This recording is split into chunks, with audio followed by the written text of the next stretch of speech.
Hare Nama Hare Nama eva kevalam Kalo nasteva nasteva nasteva gatiranyata.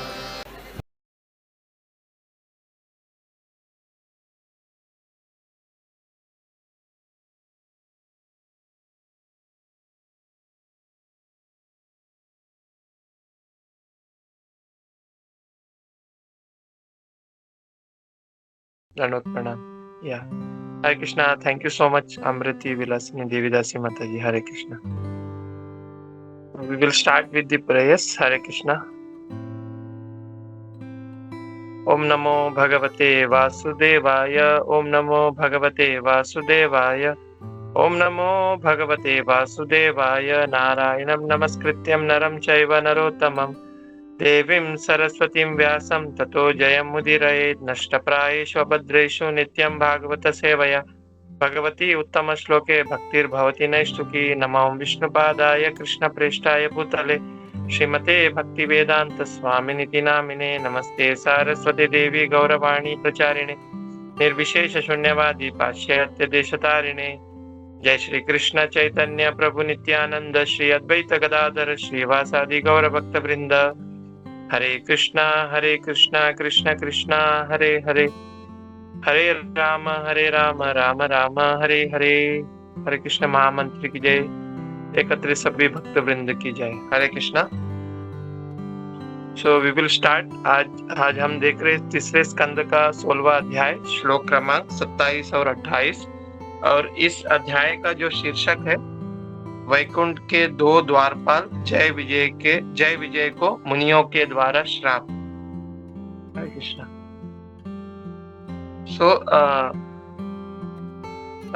जो अभी प्रसंग चल रहा है, जिसमें हम किस प्रकार से जो जय और विजय जो है, वो जो चारों मुनि जो है, ब्रह्मा जी के जो पुत्र है, सनक, सनातन, सनंदन और सनत कुमार, तो उन्होंने उनको श्राप दिया हुआ था।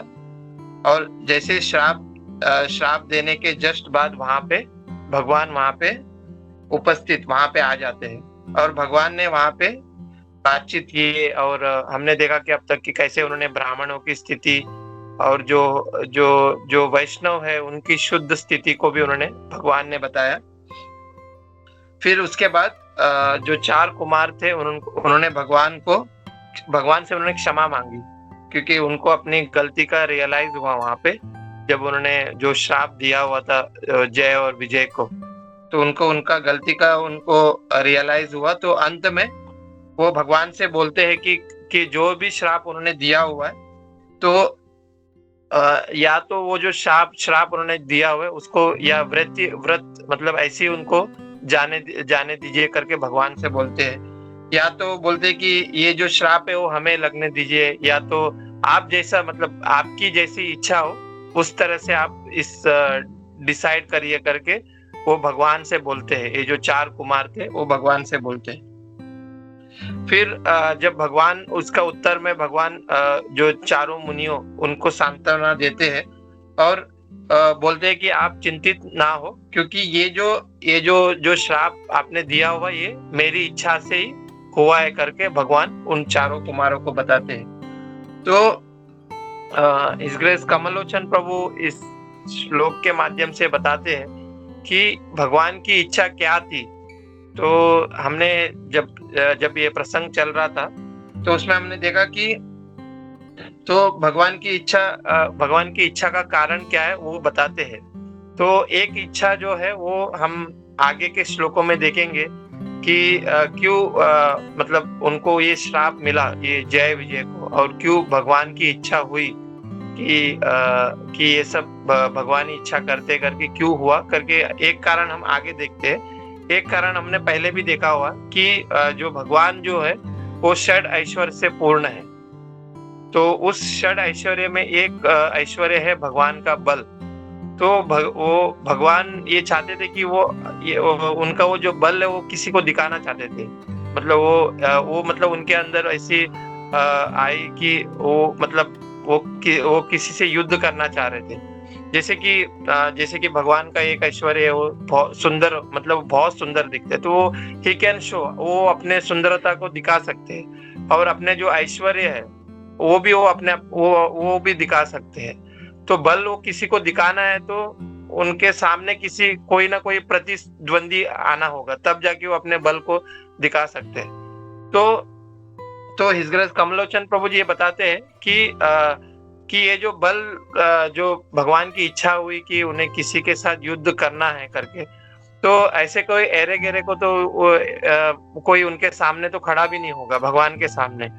तो उसके लिए भगवान के जैसी कोई उनको, मतलब उनके जैसी मतलब उनके कोई भक्त या उनके जैसे किसी को उनकी एक प्रतिद्वंदी आना होगा, तब जाके तो भगवान उनसे युद्ध कर पाएंगे। तो उन्होंने फिर जो अपने जो पार्षद थे जय विजय, उनको ही उन्होंने चुना इस बल दिखाने के लिए। तो हिज ग्रेस कमलोचन प्रभु जी बताते हैं कि इसके वजह से ये एक इच्छा थी, इसके वजह से ये जितनी जो घटना हुई जिसमें ये जो 4 मुनि थे, उन्होंने ये जो जय विजय जो द्वारपालक थे उनको उन्होंने श्राप दिया। तो ये सब प्रसंग भगवान की इच्छा से ही हुआ, ये जो जितना कुछ हुआ वो भगवान की इच्छा से ही हुआ करके वो जो 4 मुनियों को भगवान बताते हैं। दूसरा एक कारण है, वो हम आगे देखेंगे कि कैसे क्यों ये 4 ये जो जय विजय को, मतलब इसके वजह से भगवान की इच्छा क्यों हुई, तो हम आगे देखेंगे आगे के श्लोकों में।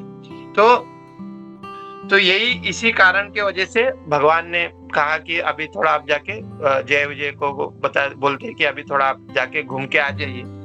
पर यहाँ पे एक हम देख सकते हैं कि भगवान की जो करुणा है कि भगवान कभी भी अपने भक्तों को छोड़ते नहीं। तो जैसे कि मतलब वो ये जो प्रसंग हुआ जिसमें उनको श्राप मिला और जो भी योनि में वो चले गए, वहां पे भगवान आए, इस धरातल पर भी आए और वहां पे भी भगवान ने उनको मोक्ष प्रदान किया और उन्हें वापस अपने धाम में लेके गए। तो ये भगवान के अंदर जो क्वालिटी है कि भगवान कभी भी अपने भक्तों को छोड़ते नहीं है। तो मतलब एक मजबूरी है भगवान की, मतलब वो कभी भी अपने भक्तों को छोड़ नहीं सकते। तो परम पूज्य राधा गोविंद स्वामी महाराज बताते हैं, कमलोचन प्रभु जी बोल रहे थे कि जैसे सूरज है, सूर्य देव जो है वो कभी भी रात्रि निद्रा देवी या रात्रि को कभी देख नहीं सकते। तो ये उनकी मजबूरी है। क्यों मजबूरी है कि जहाँ कहीं भी सूर्य भगवान जाते हैं तो ऑटोमेटिकली वहां पे उजाला हो जाता है। तो वहां पे कोई रात्रि देवी या रात्रि का वहां पे कोई यही होगा नहीं, बिकॉज जहाँ कहीं भी वो जाएंगे वहां पे उजाला हो जाता है। तो ये उनकी मजबूरी है। तो उसी तरह से भगवान की भी एक मजबूरी है कि वो कभी भी अपने भक्तों को नहीं छोड़ सकते, भले ही वो कोई भी धाम में कोई भी पाताल में कहीं पे भी जाए, तो कभी उनको छोड़ नहीं सकते। तो ये भगवान की मजबूरी है। तो ये परम पूज्य राधा गोविंद स्वामी महाराज बताते हैं। तो यहाँ पे आज के जो श्लोक है उसमें हम देखते हैं कि वो जैसे कि भगवान कहीं पर भी अगर भक्त उनके चले जाते हैं तो वो भगवान स्वयं जाके अपने भक्त को वापस अपने जो धाम है गोलोक धाम वहां पे वो लेके आ जाते हैं। तो आज का जो श्लोक है उसमें ये जो गोलोक धाम है उसके बारे में यहाँ पे वर्णन हो रहा है। तो और यहाँ पे आज का जो श्लोक में वो भी अभी कौन बोल रहे हैं कि ब्रह्मा जी अभी जो देवतागण है उनको अभी उस वर्णन गोलोक धाम के बारे में बता रहे हैं। तो इसके लिए आज के जो श्लोक में दिख रहे हैं कि हम ब्रह्मो वाचा यहाँ पे देख रहे हैं। तो ब्रह्मो वाचा मतलब ब्रह्मा जी अभी देवताओं को बोल रहे हैं। तो श्लोक इस प्रकार है। आज हम 2 श्लोक देख रहे हैं। तीसरा स्कंद का 16वां अध्याय श्लोक क्रमांक 27 और 28। ब्रह्म उवाच अतते मुनियो दृष्ट्वा नयनानंद भाजनम वैकुंठां तत् अधिष्ठानं वैकुंठां च स्वयं प्रभम। अनुवाद शिला प्रभुपाद द्वारा। शिला प्रभुपाद की जय। ब्रह्मा जी ने कहा, वैकुंठ के स्वामी पूर्ण पुरुषोत्तम भगवान को आत्म ज्योतित वैकुंठ लोक में देखने के बाद मुनियों ने वहां वह दिव्य धाम छोड़ दिया। तो हम यहाँ पे क्या देखते हैं कि जैसे भगवान ने उनको सांत्वना दिया कि ये सब जो भी इच्छा हुआ, जो भी कुछ हुआ ये मेरी इच्छा के वजह से हुआ है, तो आप मतलब आप कुछ इसके ऊपर कोई शोक नहीं करिए। तो वैसा बोलने के बाद फिर आगे का प्रसंग में क्या होता है कि ये जो मुनियों जो थे, जो चार कुमार थे, वो क्या करते हैं, वहां से अभी जाने का मतलब उस वैकुंठ धाम से जाने का प्रस्ताव रखते हैं। मतलब वो अभी जाने के इसमें है। तो यहाँ पे क्या बोल रहे हैं कि उन्होंने जो भी वैकुंठ लोक में जो भी कुछ देखा, जो हमने पहले भी देखा था कि वैकुंठ लोक के मतलब वैकुंठ लोक के वासी, वहां के जो ऐश्वर्य, वो सब देखने के बाद अब मुनि क्या कर रहे हैं, जो चार कुमार है, उस दिव्य धाम को छोड़ के जा रहे हैं अभी, मतलब वहां से वो प्रस्थान कर रहे हैं। फिर आगे का जो श्लोक है 28वां नंबर श्लोक, भगवंतं परिक्रम्य प्रणिपत्यानुमन्य च प्रतिजग्मा प्रमुदितः समसंतो वैष्णवीं श्रियम्। तो अनुवाद श्रील प्रभुपाद द्वारा, मुनियों ने भगवान की प्रदक्षिणा की, उन्हें नमस्कार किया तथा दिव्य वैष्णव ऐश्वर्य को जान लेने पर वे अत्यधिक हर्षित होकर लौट आए। तो यहाँ पे क्या किया, फिर जैसे वो जब जा रहे थे उस वैकुंठ धाम से, जब वो रिटर्न जा रहे थे, तो उन्होंने क्या किया, पहले भगवान का प्रदक्षिणा किया, फिर उनको नमस्कार किया, फिर वहां से वो लौट चुके, मतलब वहां से उस धाम से वो लौट गए। तो यहाँ तक हम अभी ये प्रसंग देख रहे हैं। तो यहाँ पे आज के जो श्लोक है, जिसमें मैं हिज ग्रेस कमलोचन प्रभु जी जो इस श्लोक के ऊपर उन्होंने एक क्लास दिया था, तो वही मैं यहाँ पे आज बोलने का प्रयास करूँ कि प्रभुपाद जी हमको यहाँ पे क्या बताना चाह रहे। ये जो श्लोक है, इसमें प्रभुपाद जी ने बताते हैं कि ये जो वैकुंठ लोक के बारे में बता रहे, तो वैकुंठ लोक के बारे में हर एक मतलब अन्य ग्रंथों में बहुत कुछ वैकुंठ लोक के बारे में बताया जाता है।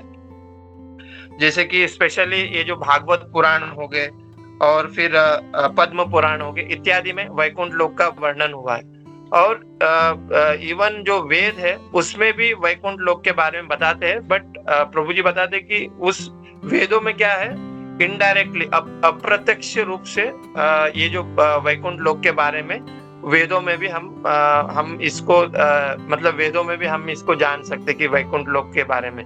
तो ऋग्वेद में एक श्लोक आता है, उसमें बोलते हैं कि तद विष्णु परम पदम सदा पश्यन्ति सूर्य। तो ये ऋग्वेद का श्लोक है। इसमें क्या बोल रहे कि जो विष्णु जो है, भगवान विष्णु जो है वो परम पद है, परम पद में है, मतलब he is a top most, मतलब उनके बियॉन्ड कुछ भी नहीं है। तो क्या लिख रहे, तद विष्णु परम पदम, मतलब he is a top most, उनके ऊपर कोई नहीं है और जो भी है उनके नीचे है। और क्या आगे कहता है, बोलते हैं सदा पश्यन्ति सूर्य, मतलब ये जो सारे जो देवतागण है वो भगवान विष्णु का दर्शन करना चाहते हैं, दर्शन करते रहते हैं। तो ये ऋग्वेद का श्लोक है। मतलब यहाँ पे प्रभु जी बता रहे कि जो भगवान के बारे में और भगवान के लोकों के बारे में भी वेदों में भी बता रहे हैं, बट वो इनडायरेक्टली मतलब अप्रत्यक्ष रूप से यहाँ पे हम वेदों में भी हम इसको देख सकते हैं। तो यहाँ पे स्पेशली अगर हम प्रभुपाद जी का पपट देखें, तो इसमें प्रभुपाद जी ने मुख्य रूप से एक पॉइंट्स को यहाँ पे उठाया है कि जो भगवान का धाम जो है वो स्वयं प्रकाशमान है। मतलब जो भी भगवान का जो धाम पूरा प्रकाशमान है, मतलब स्वयं प्रकाशमान है। यहाँ पे प्रभुपाद जी ने एक वर्ड यूज किया यहाँ पे, आत्म ज्योति करके। मतलब ये जो आत्म ज्योति है, यहाँ पे बताया जा रहा है कि ये जो भगवान के जो धाम है, ये उसमें इतना प्रकाश निकल रहा है, तो वहां पे कोई दूसरी इसकी जरूरत नहीं है। जैसे कि आज हम देखते हैं कि जब यहाँ पे कभी लाइट जाता है तो हम मोमबत्ती ढूंढते हैं, घर पे इन्वर्टर लगा हुआ है, या तो हम बाहर भी देखेंगे जब रास्ते में हम चलते हैं तो अंधेरा हो जाता है तो वहां पे स्ट्रीट लाइट जलता है। पर यहाँ पे गोलोक धाम के इसमें बताया जा रहा है, ये धाम में, वैकुंठ धाम में, कि वैकुंठ धाम में क्या है कि ये जो धाम है यहाँ पे ये स्वयं प्रकाशमान है। मतलब यहाँ पे भगवान के जो अंग से निकला हुआ तेज, भगवान के जो सुंदर अंग से निकला हुआ छेद, और ऑटोमेटिकली यहाँ पे प्रकाशमान होता है कि वो प्रभुपाद जी अपने तात्पर्य बता रहे कि ये जो धाम है वो स्वयं प्रकाशित है। तो अगर हम देखेंगे, हम लोगों ने पहले भी ये जो चार्ट है, गोलोक चार्ट हमने देखा था, जहाँ पे हमने पहले भी इसका ऊपर हमने चर्चा किया था कि गोलोक चार्ट में ऊपर का ओर में जो गोलोक धाम के बारे में, गोलोक धाम जो धाम है, भगवान का धाम है, वो दिखाते हैं। फिर नीचे जो है वो मृत्यु लोक, जो भौतिक संसार है, उसके बारे में देखते हैं हम उस गोलोक चार्ट में। तो उसके बीच में एक गैप है, तो वहां पे ब्रह्म ज्योति करके लिखा रहेगा। अगर कोई अगर देखते हैं तो उस गोलोक चार्ट में वो लिखा है, वहां पे लिखा है ब्रह्म ज्योति। तो वहां पे पूरा वो तेज, मतलब बहुत वहां पे लाइट है। तो ये जो लाइट है वो कहाँ से निकला है? ये जो धाम है वहीं से वो आ रहा है, और ये भगवान का ही तेज है। तो वहां से वो लाइट, मतलब पूरा वो ज्योति हम देख सकते हैं, ब्रह्म ज्योति, मतलब पूरे जगह पे वो पूरा जो जो वो जगह है पूरा उजाला हो चुका है। मतलब ये जो भी कुछ है वो भगवान के धाम से ही आ रहा है, अगर हम गोलोक चार्ट में देखेंगे। तो ये जो ये जो लाइट जो दिख रहा है, तो बहुत लोग क्या है, कुछ जो लोग है वो ये जो लाइट है इसको ही सोचते कि यही भगवान है करके सोचते हैं। तो हमने ये भी श्लोक कवर किया था जिसमें बोलते कि जैसे हम भगवान को प्राप्त करने की 3 विधि है। वदन्ति तत्त्वं विदस् तत्त्वं यज्ञानम अद्वयम ब्रह्मेति परमात्मेति भगवान इति सभ्यते। तो भगवान को पाने का 3 विधि है, ब्रह्मेति परमात्मेति भगवान इति। तो उसमें जो पहला जो है विधि जो बता रहे कि ब्रह्मेति, तो ये कुछ लोग ये जो लाइट है इसको ही भगवान समझते हैं और इसी ब्रह्म ज्योति में वो लीन होना चाहते हैं। तो ये जो ब्रह्म ज्योति है ये क्या है? भगवान से निकला हुआ ही प्रकाश है। तो उसके वजह से हम देखते हैं कि ना पूरा जो धाम है पूरा प्रकाशित हुआ है।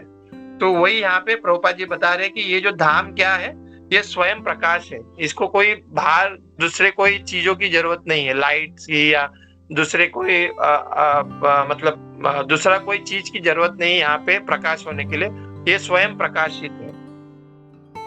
तो यहाँ पे यही उसके वजह से यहाँ पे बता रहे हैं कि देयर इज वन मोर श्लोक। हम देखते हैं कि भगवत गीता में भी एक श्लोक है, न तत् भासयते सूर्यो न शशांको न पावका न तत् यद् गत्वा न निवर्तन्ते तद् धाम परमं मम। तो भगवत गीता में भी भगवान कृष्ण यहाँ पे बताते हैं अर्जुन को कि जो मेरा धाम है, न तत् भासयते सूर्यो, मतलब ये जो धाम है उसे वहां पे कोई सूर्य की जरूरत नहीं है, वहां पे कोई सूर्य नहीं है। न तत् भासयते सूर्यो और न शशांको न पावका, और वहां पे कोई बिजली ये सब की जरूरत नहीं है। यद् गत्वा निवर्तन्ते तद् धाम परमं मम। तो ऐसा कोई व्यक्ति जो भक्त है, तो वो क्या होता है कि यहाँ पे क्या बता रहे कि जो व्यक्ति जब उस धाम में जाता है तो कभी रिटर्न भी नहीं आता है। तो हिज ग्रेस कमलोचन प्रभु जी बता रहे थे, भले ही वो यहाँ पे तो बता रहे कि भाई कि तद् धाम परमं मम, मतलब जो भी जो व्यक्ति है, जो कोई धाम में जाते हैं वो कभी रिटर्न नहीं आते हैं।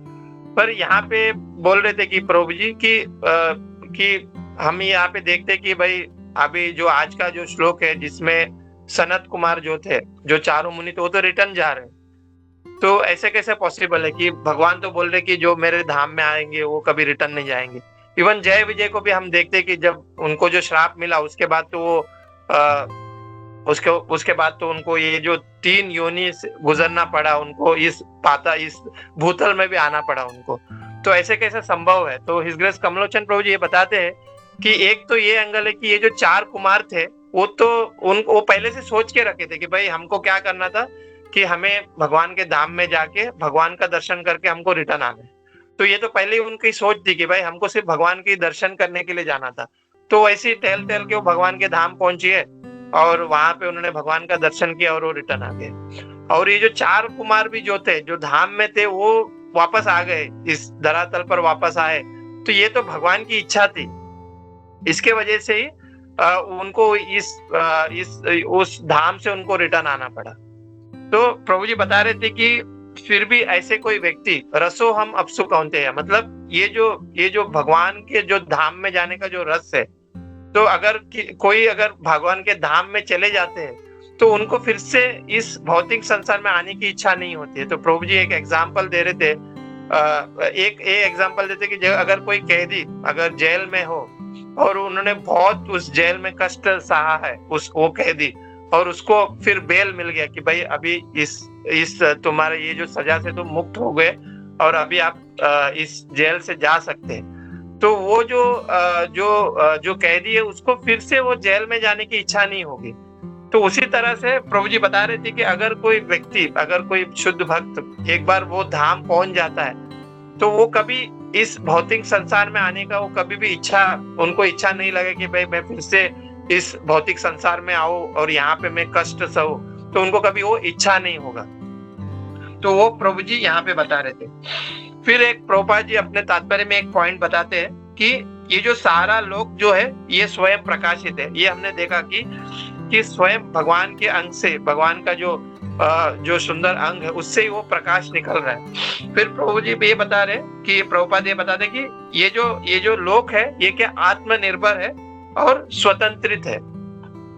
तो यहाँ पे हम देखते हैं कि ये जो भगवान से निकली जो भी कुछ चीज है वो पूर्ण है। हमने ये श्लोक भी देखा था ईश्वर उपनिषद में, पूर्णमादाय, क्या लिखते हैं, पूर्णस्य पूर्णमादाय। तो मतलब भगवान से निकला हुआ जो भी चीज है वो पूर्ण है। तो एक तरह से देखेंगे कि ये जो भौतिक संसार भी है वो भी क्या है, पूर्ण है, अपने आप में पूर्ण है।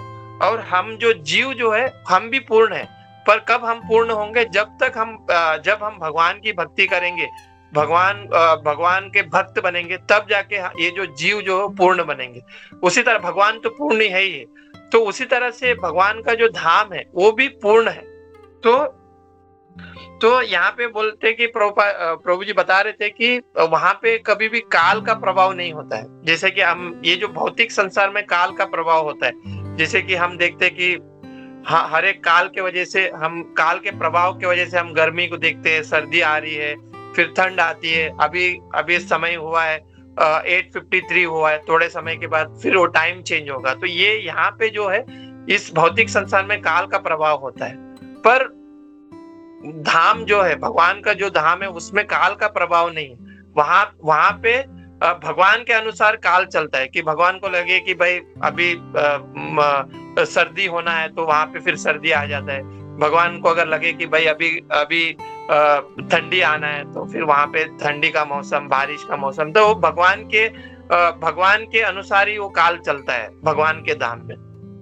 तो इसके लिए क्या है, वहां पे क्या कहा गया कि भगवान का जो धाम है वो स्वतंत्र है, बिकॉज वहां पे भगवान की इच्छा अनुसार ही वहां पे चलता है। फिर वहां पे कैसा क्या कहा गया प्रभुपाद जी ने, आत्मनिर्भर है। तो हम देखते कि हम जो इंडिया में है, तो इंडिया में कुछ चीजें हैं हम बाहर से एक्सपोर्ट करना पड़ता है भाई, कि शुगर हमको चाहिए तो हमको पाकिस्तान से लेके आना पड़ता है कि यहाँ के लोगों के लिए। फिर अगर कुछ दूसरे चीज है तो वो हमको दूसरे कंट्री से मंगवाना पड़ता है, और दूसरे कंट्री को भी अगर कुछ चीज चाहिए तो उनको इंडिया से भी कुछ चीज मंगाना पड़ता है। तो ये जो चीज है ये भौतिक संसार में होता है। पर भगवान के संसार, भगवान की जो चीज, भगवान का जो धाम है वहां पे क्या है, आत्मनिर्भर है। उनको किसी और के डिपेंड होने की जरूरत नहीं है, वहीं पे सब कुछ वहां पे है। तो उसके लिए प्रभुपाद जी समझाते हैं कि ये जो धाम है वो आत्मनिर्भर है, मतलब वहां पे सब कुछ है, कुछ चीजों की वहां पे कमी नहीं है। जो चीज हमने इसको पहले भी हमने देखा था कि वहां पे जो वृक्ष है, तो वहां पे जो कल्प वृक्ष है, अलग जल वृक्ष है, अगर कुछ भी चीज हमको मांगना है तो उस वृक्ष के सामने मांग लो तो वो वृक्ष से हमको मिल जाएगा, ऐसा। तो वहां का जो चीज है और भगवान का धाम क्या है, आत्मनिर्भर है। तो ये प्रभुपाद जी अपने तात्पर्य में समझाते हैं। फिर प्रभुपाद जी इस श्लोक के माध्यम से, इन 2 श्लोक के माध्यम से बोलते कि जब वो मुनि जो 4 मुनि जो थे, जब उस भगवान का दर्शन करके जब वहां से प्रस्थान करते तो वो क्या करते, भगवान को वो वहां पे प्रदक्षिणा करते और भगवान को वहां पे वो नमस्कार करके फिर वहां से वो लौट जाते। तो प्रभुपाद जी अपने तात्पर्य में बताते कि ये जो प्रदक्षिणा करने का ये जो चीज है वो हम लोग हर एक जो वैष्णव मंदिर है वहां पे हम देख सकते हैं। नॉर्मल जो मंदिर जो हम देखते हैं कि जहाँ पे सभी देवी देवता को रखे हुए कि भाई वहाँ पे देवी भी है, भगवान गणपति जी भी है, शिव जी भी है, राधा कृष्ण को भी रखे है, कोई लक्ष्मी नारायण को भी रखा हुआ है, पर वहाँ पे वो प्रदक्षिणा करने का वहाँ पे ये नहीं है, कोई चीज उन्होंने बनाया नहीं है। पर जो भी वैष्णव जो मंदिर है, वैष्णव जो सिद्धांत से बना हुआ जो मंदिर है, वहाँ पे हम देखते हैं कि हम देख रहे हैं कि जो भगवान की जो अर्च विग्रह है उसके बाजू से वो प्रदक्षिणा करने की मार्ग है, जिसमें हम वो प्रदक्षिणा हम कर सकते हैं, भगवान का हम प्रदक्षिणा कर सकते हैं। तो यहाँ पे प्रभुपाद जी हमको समझाते हैं, जैसे कि ये जो 4 मुनियों ने किया कि भाई वो जब निकल रहे थे तो वहां पे उन्होंने भगवान को उन्होंने प्रदक्षिणा किया। तो हमें प्रदक्षिणा क्यों करना चाहिए? तो हिज ग्रेस प्रशांत मुकुंद प्रभु जी बता रहे थे कि वाई वी आर डूइंग प्रदक्षिणा क्यों हमको करना चाहिए?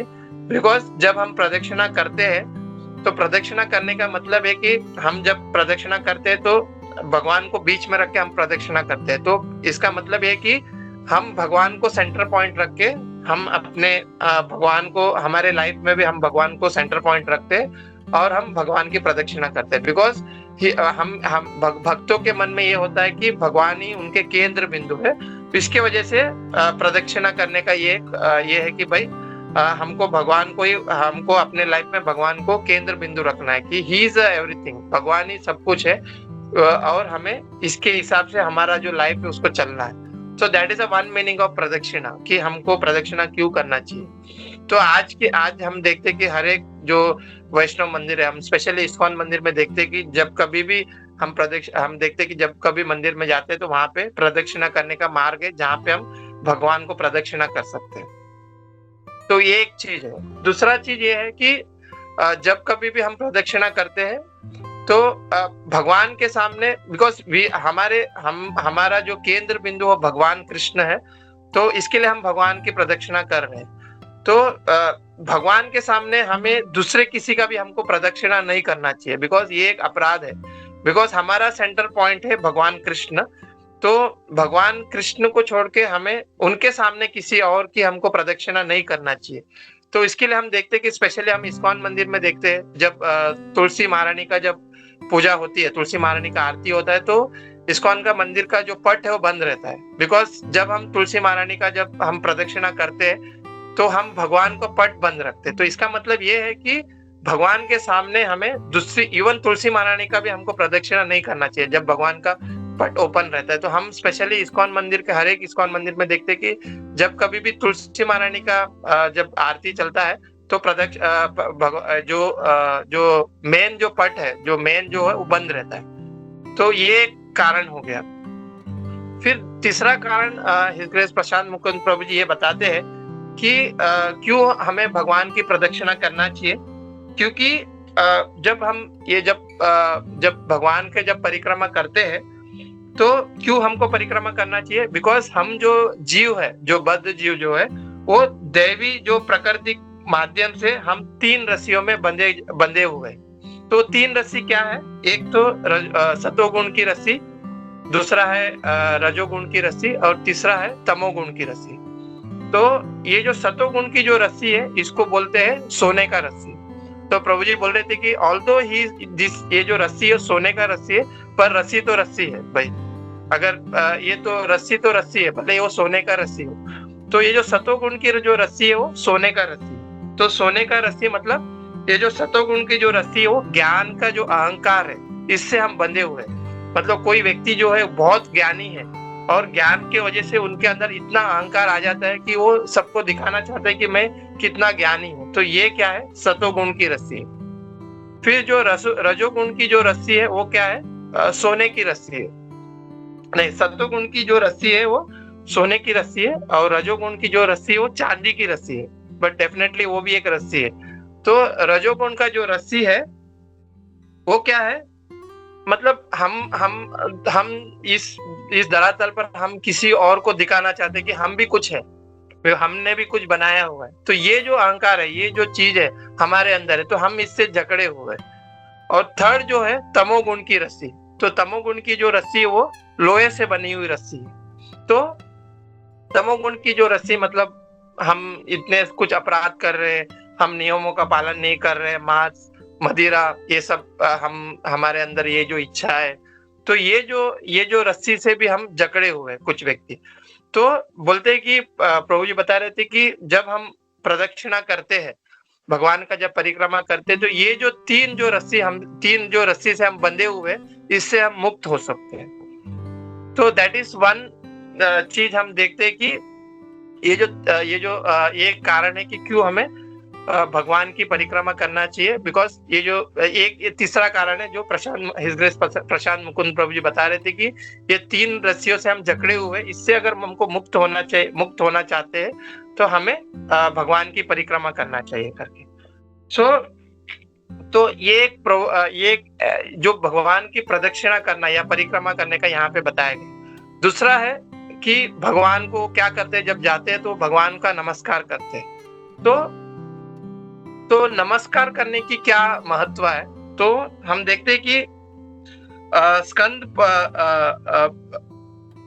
स्कंद पुराण में एक श्लोक आता है जिसमें ब्रह्मा जी के साथ जो यमराज जी है उनके बीच में वार्तालाप चलता है।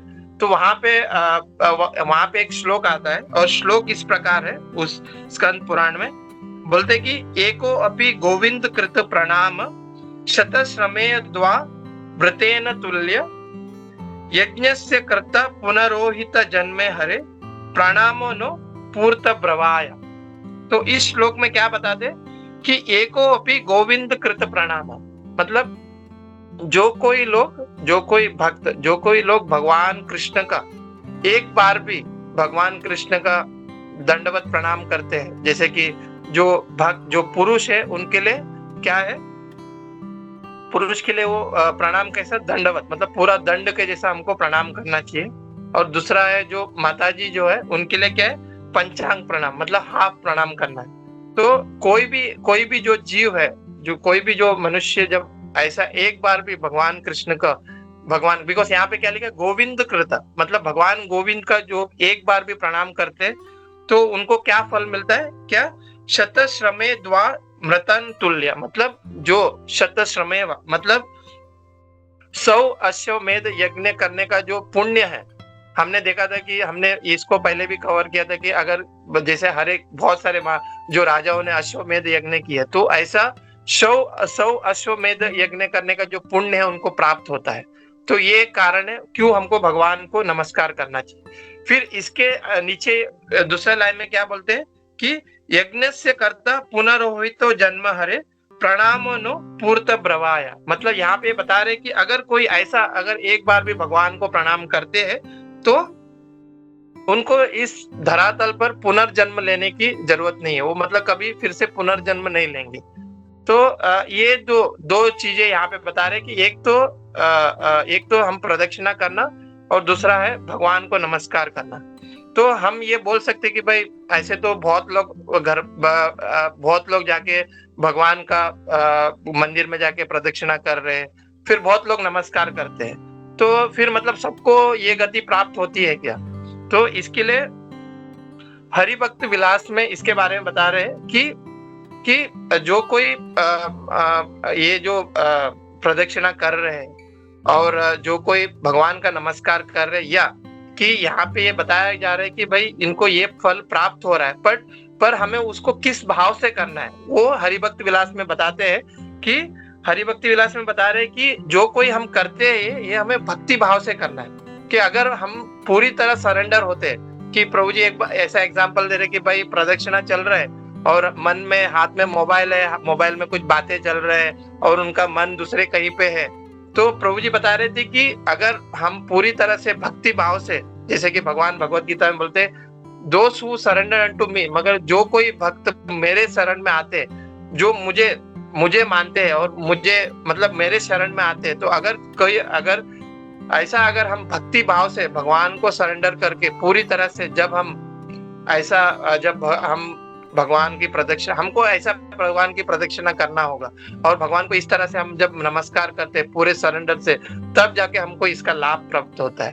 तो प्रभु जी ये बता रहे थे कि हमें भक्ति भाव से मतलब पूरी तरह से सरेंडर होके भगवान को प्रदक्षिणा करना है, और भगवान को नमस्कार करना है करके प्रभु जी बता रहे थे। तो इसी मतलब यही हमको प्रभुपाद जी अपने तात्पर्य में बता रहे कि हमें किस तरह से मतलब हमको मतलब प्रभुपाद जी ये बता रहे कि भाई अभी भी वो प्रथा चल रही है कि हम जब भी मंदिर में जाते हैं तो प्रदक्षिणा करने का हमें प्रदक्षिणा करने के लिए वो मार्ग अभी भी जो वैष्णव मंदिर है उसमें हम देखते हैं, जहाँ पे भगवान का 3 परिक्रमा होता है। ऐसे तो 4 परिक्रमा है, पर एटलीस्ट हमें ये जो 3 परिक्रमा तो करना ही है। तो वो प्रभु जी बता रहे थे। तो यही मैं यहाँ पे मैं अपनी वाणी को विराम दूंगा। तो मैं प्रयास किया कि जो कुछ मतलब एज इट इज जो कुछ प्रभु जी के मुखारविंद से सुना वही यहाँ पे बोलने का प्रयास किया। तो मैं चाहता हूँ कि यहाँ पे जो अपने एडिशनल स्पीकर है वो भी कुछ पॉइंट को ऐड करें। हरे कृष्णा। श्रील प्रभुपाद की जय। गुरु महाराज की जय। सभी एकत्रित भक्त वृंद की जय। हरे कृष्णा।